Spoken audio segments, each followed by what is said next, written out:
Rabbi Howard, in your testimony, you made a striking statement. You said that Jewish students need a fortress now rather than a home.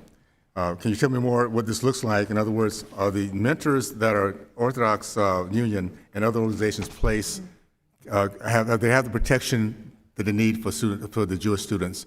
And has that changed in recent years, especially since the Hamas attack? Thank you for the question. It has changed. It has changed dramatically. It's changed over the years, yes, as you will hear from all of us. October 6th, we were also dealing with an intensely a fearful and changed campus environment, and it has multiplied exponentially since October 7th. Yes, our professionals, our educators are spending, as I said in the original testimony as well, they're spending a lot of time counseling students about environment, about how to respond, how to report, how to navigate what has become an increasingly unfriendly environment.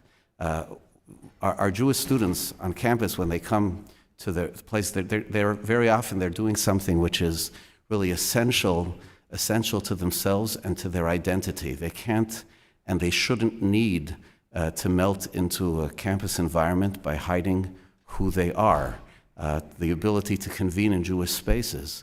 But Jewish spaces are targeted. People are seeking extra security.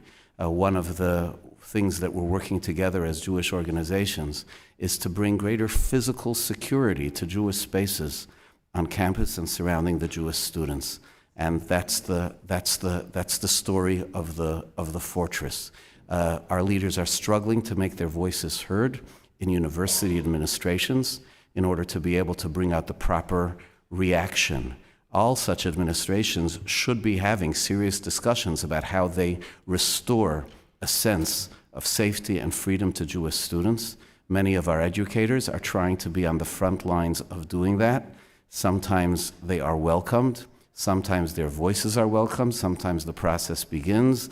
Too frequently, they're struggling to be able to do it. And I could just tell you, if I may, myself, I am by career, before I assumed this position, which is for a national organization of congregations, I was a congregational rabbi. I'm a teacher. I went into this business in order to be able to work with people to build Jewish identity.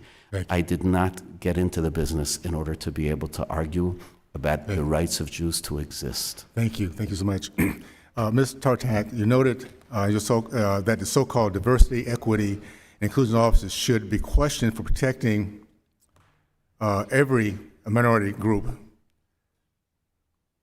I personally think that the diversity, equity, and inclusion is a fraud. And what we're seeing now in our campuses across the country is proof of that. What is the Diversity, Equity, and Inclusion Office at Yale doing to protect you and your other Jewish students on campus?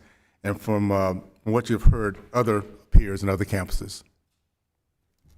So Yale Diversity, Equity, and Inclusion offices and organizations alike have done nothing for me and my friends, and the horrifying experiences that I detailed in my testimony. Surveys of DEI organizations on college campuses have found that only 2 in 24 even address anti-Semitism. And if and when they refuse to step in for Jews, I know what comes next. Okay, thank you. In a few seconds we have left, Mr. Marcus. You've heard the voices of the left express concerns about the pro-Hamas students not being given their free right of speech. Yet in your testimony, you noted that Brandeis Center, over half the Jewish fraternities and sorority students surveyed expressed avoiding their views on Israel because of the concerns they might have for themselves. Do you have any comments on that? Any further comments on that? Thank you, Mr. Chairman. Certainly, I would say that we speak every day with students who feel that they are unable to express their Jewish identity on campus without various forms of punishment or social stigmatization. Jewish students for whom Zionism is an integral part of their identity are in particular unable to do so. They are finding that they are excluded from student government positions or subjected to impeachment votes or otherwise excluded. Thank you so much. I now recognize